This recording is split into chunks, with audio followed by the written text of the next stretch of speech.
আসসালামু আলাইকুম, আমি মোহাম্মদ নুরুদ্দিন ইসলাম। আশা করি আপনারা যে যেখানে আছেন অনেক অনেক ভালো আছেন। তো বন্ধুরা, আপনারা হয়তো ইতোমধ্যে জেনে গেছেন হনর এবার তাদের এক্স সিরিজের অধীনে মিড বাজেট সেগমেন্টে আরও একটি দুর্দান্ত স্মার্টফোন লঞ্চ করতে যাচ্ছে, আর সেটি হচ্ছে হনর X9a স্মার্টফোনটি। প্রথমত যদি ফোনটির হাইলাইটেড বিষয় নিয়ে কথা বলি, তাহলে মিড বাজেট সেগমেন্টে এই ফোনটিতে ব্যবহার করেছে কার্ভ ডিসপ্লে, কোয়ালকম স্ন্যাপড্রাগনের লেটেস্ট শক্তিশালী এবং গেমিং একটি চিপসেট, আরও থাকছে 120 হার্জ হায়ার রিফ্রেশ রেটের একটি ডিসপ্লে। তো আজকের ভিডিওতে আপনাদেরকে জানাবো এই ফোনটির ফুল স্পেসিফিকেশন এন্ড সেই সাথে জানাবো ফোনটির প্রাইস এবং এর লঞ্চিং ডেট নিয়ে। আর ভিডিওটি কন্টিনিউ করলে আপনারা আরো জানতে পারবেন বাজেট রেঞ্জে ফোনটিকে আমাদের জন্য ভ্যালু ফর মানি প্রোভাইড করছে, নাকি এই বাজেটে মার্কেটে আরো কোনো সেরা স্মার্টফোন বর্তমানে আছে। এই সকল প্রশ্নগুলোর উত্তর থাকবে আজকের এই ভিডিওতে, সুতরাং আমি আশা করবো আপনারা ভিডিওটি স্কিপ না করে পুরো ভিডিওটি মনোযোগ সহকারে দেখবেন। তো চলুন কথা না বাড়িয়ে মূল ভিডিওতে যাওয়া যাক।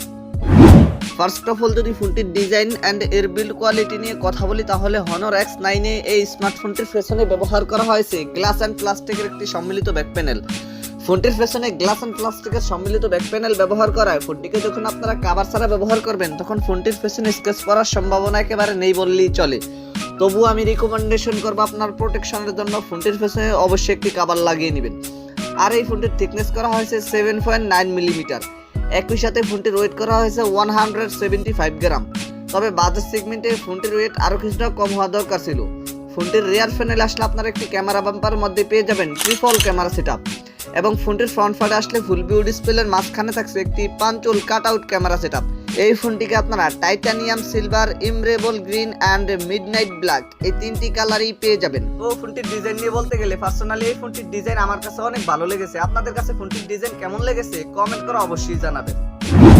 দেন সেকেন্ডলি যদি ফোনটির ডিসপ্লে নিয়ে কথা বলি, তাহলে এই ফোনটিতে ব্যবহার করা হয়েছে 6.67 ইঞ্চের একটি অ্যামোলেড প্যানেলের ডিসপ্লে, যাতে তো ফুল এইচডি প্লাস রেজুলেশন থাকবে মাস্ট। আর এই ডিসপ্লেটিতে ব্যবহার করেছে 120 হার্জের হায়ার রিফ্রেশ রেট। ফোনটির ডিসপ্লেতে 120 হার্জের হায়ার রিফ্রেশ রেট ব্যবহার করায় গেমিং এর সময় ফোনটির ডিসপ্লে থেকে আপনারা একটি স্মুথ লেভেলের পারফরম্যান্স পেয়ে যাবেন। আর পিক ব্রাইটনেস হিসেবে এই ডিসপ্লেটিতে ব্যবহার করা হয়েছে 800 নিটসের পিক ব্রাইটনেস। ফোনটির ডিসপ্লেতে 800 নিটসের পিক ব্রাইটনেস ব্যবহার করায় ফোনটিকে আপনারা লো লাইটে ইজিলি ব্যবহার করতে পারবেন, কিন্তু সানলাইটে ব্যবহার করার সময় ফোনটির ডিসপ্লে থেকে কিছুটা আলোর ঘাটতি ফেস করতে হতে পারে। তবে এইরকম বাজার সেগমেন্টের একটি ফোন অন্ততপক্ষে 1000 থেকে 1200 নিটসের মতো পিক ব্রাইটনেস ব্যবহার করা অতীব জরুরি ছিল।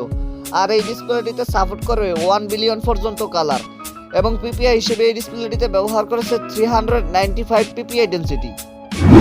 থার্ডলি যদি ফোনটির পারফরমেন্স নিয়ে কথা বলি, তাহলে এই ফোনটিতে রান করবে magic UI 6.1 based on Android 12।